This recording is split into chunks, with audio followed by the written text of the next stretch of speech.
So అంటే ఎప్పుడైనా లైఫ్లో మర్చిపోలేని ఇన్సిడెంట్, ఇంత హ్యాపీగా ఉండే సిరి లైఫ్లో ఏదైనా సాడ్ మూమెంట్, సాడ్ ఇన్సిడెంట్ ఉందా?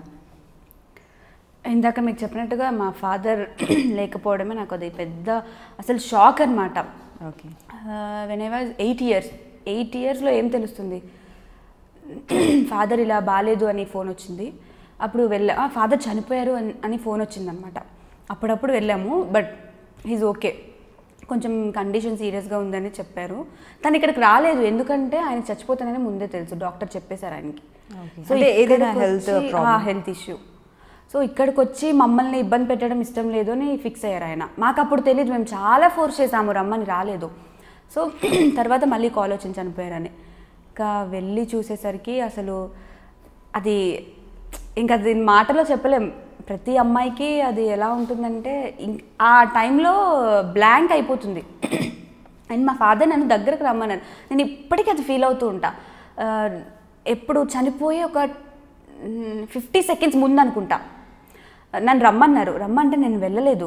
చిన్న అమ్మాయిని కదా, 8 ఇయర్స్ అంటే ఏం తెలుస్తుంది ఆ ఏజ్లో. చాలా నాకు ఆ సిచ్యువేషన్ మాత్రం ఏజ్ చిన్నదైనా నాకు ఆ సిచ్యువేషన్ గుర్తుంది. అది ఎందుకో నాకు అర్థం కావట్లేదు. మా ఫాదర్ రమ్మంటే బాలేక కళ్ళు ఇలా అయిపోయి, కళ్ళు దగ్గరికి అయ్యి బాగా లీన్ అయిపోయి ఒక భయంకరంగా అయిపోయారు. అది నేను చూసి రమ్మంటే నేను రాను అని ఒక గోడ పట్టేసుకున్నాను. అది బాగా గుర్తుంది. అలా నేను ఇలా వెళ్ళలేదు. తర్వాత మా అన్నయ్యని పిలిచారు, మా అన్నయ్య వెళ్ళాడు. వాటర్ ఇవ్వమంటే వాటర్ ఇలా వేస్తూ వాటర్ తాగుతూ అలా వదిలేశారు ప్రాణాలు. నేను ఇప్పటికీ ఫీల్ అవుతా, ఆ రోజు నేను వెళ్ళి ఉండాల్సిందే అని చెప్పి. అది నేను బాగా అంటే ఓకే, అంత బ్యాడ్ సిచ్యువేషన్స్ ఇప్పుడు హ్యాపీ లైఫ్ మర్చిపోయేలా చేసింది మిమ్మల్ని. బట్ మీ మదర్ కూడా అంటే ఒక్కరే ఉండి మిమ్మల్ని పెంచడం అనేది, అప్పుడు ఏదైనా కూడా మర్చిపోలేని ఇన్సిడెంట్స్ ఉన్నాయా? లేకంటే ఒక మదర్ ఇద్దరు పిల్లలు అంటే ఒక అబ్బాయిని ఒక అమ్మాయిని సాకడం, వాళ్ళని పెద్ద చేయడం, అందులోనూ మీరు చెప్పినట్టు ఏదో బిజినెస్ షాప్, అది కూడా బార్కు ఆపోజిట్లో అంటే అది మామూలు విషయం కాదు. తను కూడా యంగ్ ఏజ్ అప్పటికి, మీరు చాలా చిన్న పిల్లలు కదా. సో అవి కూడా మనకు గుర్తుండిపోతాయి. అవి ఏంటంటే లైఫ్లో ఏ పెద్ద ప్రాబ్లం వచ్చినా దీని ముందు అవి చాలా చిన్నవి అనిపిస్తాయి, ఎందుకంటే మనం already we gone through all those things. నేను ఇంత మెచ్యూర్డ్గా అవ్వడానికి రీజన్ కూడా మా మమ్మీ డాడీయే. సో షాప్ పెట్టి మమ్మల్ని బాగా కష్టపడి పెంచారు.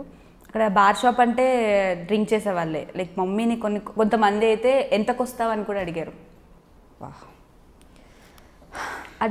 మమ్మీకి. అది నేను అక్కడ ఉన్నా, నేను మమ్మీతో పాటు ఉండేదాన్ని. అంటే స్కూల్ లేనప్పుడు మమ్మీ దగ్గరే ఉండేదాన్ని, నాకు ఇంకెవరు లేరు కదా.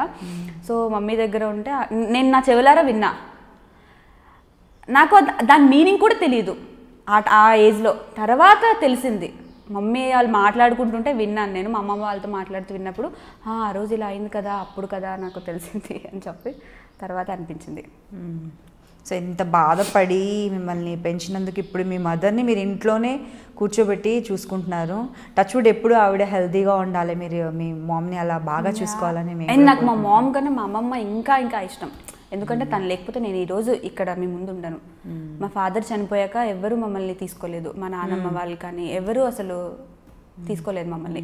మా అమ్మమ్మే తీసుకొని లైక్ మా మమ్మీతో ఒక షాప్ పెట్టించి, అంటే వీళ్ళు ఫుడ్ అయితే పెట్టగలం కానీ చదివించలేరు కదా అమ్మమ్మ వాళ్ళు. లేదు. సో అప్పుడే మా అమ్మమ్మ తెలివిగా ఆలోచించి ఒక షాప్ పెట్టించి మమ్మల్ని చదివించేలాగా. ఇప్పుడు తనకి కొంచెం హెల్త్ బాగాలేదు, పెరాలసిస్ స్ట్రోక్ వచ్చింది.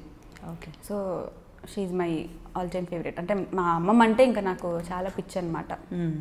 సో ఒక్కోసారి అనిపిస్తుంది కదా, ఇంట్లో వాళ్ళు సొంత వాళ్ళకన్నా కూడా బయట వాళ్ళు చాలా బెటర్ అనిపిస్తూ ఉంటుంది ఇలాంటి సిచ్యువేషన్లో. అట్లీస్ట్ వాళ్ళు హెల్ప్ అయినా చేస్తారు, ఏదైనా ఎక్స్పెక్టేషన్ ఉన్నా హెల్ప్ అయినా చేస్తారు కదా. అలాంటప్పుడు సొంత వాళ్ళే దూరం చేస్తారు, ఫినాన్షియల్గా హెల్ప్ చేయలేరు, వాళ్ళకు అంటే ఫెసిలిటీ ఉన్నా కూడా దూరం పెడతారు కదా. అంత సాడ్ సిచ్యువేషన్లో అలాంటప్పుడు అనిపిస్తుంది బయట వాళ్ళు బెటర్, ఇంట్లో వాళ్ళకన్నా అనిపిస్తుంది. నాకైతే అదే ఫీలింగ్ వస్తుంది. బయట వాళ్ళు అంటే మనకి ఆ సిచ్యువేషన్ బట్టి మన ప్రాబ్లం కొంతమంది అర్థం చేసుకుంటారు. ఇంట్లో వాళ్ళ ఫ్యామిలీస్ ఉంటారు, మమ్మీ అమ్మమ్మ వాళ్ళ వరకు ఓకే, మిగతా బ్యాచ్ ఉంటారు కదా, వాళ్ళు కొంచెం ఎక్కువ ఓవర్ యాక్షన్ చేస్తారు.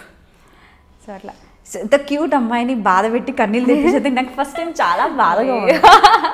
నిజం, నేను ఇంతవరకు ఎప్పుడు షేర్ చేసుకోలేదు. ఒక 10 మందికి నేను ఇంటర్వ్యూస్ ఇచ్చాను యూట్యూబ్ ఛానల్స్కి, కానీ నేను ఇది ఎప్పుడు షేర్ చేస్తాను. But I can understand. ఎప్పుడైతే మీరు 8 ఇయర్స్లో ఉన్నప్పుడు మీ డాడీ లేరు, మీ మమ్మీ మీరు మిమ్మల్ని పెంచారంటే అట్లీస్ట్ ఐ కెన్ అండర్స్టాండ్. తెలుసు ఎంత కష్టపడి పెంచుంటారు అంటే. తండ్రి లేకపోతే ఒక సోలో మదర్ ప్రాబ్లం అనేది అప్పుడు కాదు, ఆల్ టైమ్ ఎప్పటికీ లైఫ్ లాంగ్ ఆడవాళ్ళకు సోలోగా ఉండి అంటే హస్బెండ్ ఉండి సపరేట్ అయ్యి డివోర్స్ అయిన లేడీస్ కూడా ఫేస్ చేసేది. చనిపోయిన హస్బెండ్ చనిపోయిన వాళ్ళే కాదు ఇది ఫేస్ చేసేది, డివోర్స్డ్ వైఫ్స్ కావచ్చు, సోలో ఎవరైతే పేరెంట్ ఉంటారు, సింగిల్ పేరెంటింగ్ చేస్తుంటారు వాళ్ళు కూడా ఫేస్ చేసేదే. సో మనకు కొన్ని తెలుసు, కొన్ని చెప్పరు. ఎందుకంటే అంటే ఒకరి జాలి మాకు అవసరం లేదు అన్న ఫీలింగ్లో ఉంటారు చాలా మంది. ఎప్పుడైతే స్ట్రాంగ్గా ముందుకెళ్తామో అప్పుడు ఇంకా స్ట్రాంగ్ అవుతాం, స్టబ్బర్న్ అవుతాం. నేను ఇంత స్ట్రాంగ్ అవ్వడానికి రీజన్ మేబీ అదే అయి ఉండొచ్చు, నా ఫ్యామిలీనే. మేబీ నిజమే అదైతే. ఎందుకంటే ఇన్ని ఫేస్ చేసి టక్క ఏదొస్తే దాన్ని చక్కగా రిసీవ్ చేసుకొని ప్లాన్డ్గా హార్డ్ వర్క్ చేసి బాగుంది. Hi, this is Isha Chawla. This is Manara Chopra. Hi, this is Karthikeya. నేను డైరెక్టర్ తేజ అని. Press the bell icon for more updates. For more such videos, please subscribe to iDream. For more videos, please subscribe to iDreams. For more videos, please subscribe to iDream. And you're watching iDream Media. Please like, share and subscribe to the channel. And don't forget to subscribe to iDream. Please subscribe iDream Media. Do subscribe to iDream. Subscribe to iDream Media. Do subscribe to iDream Media. Don't forget to subscribe. Click on the button below. Don't forget to subscribe to iDream.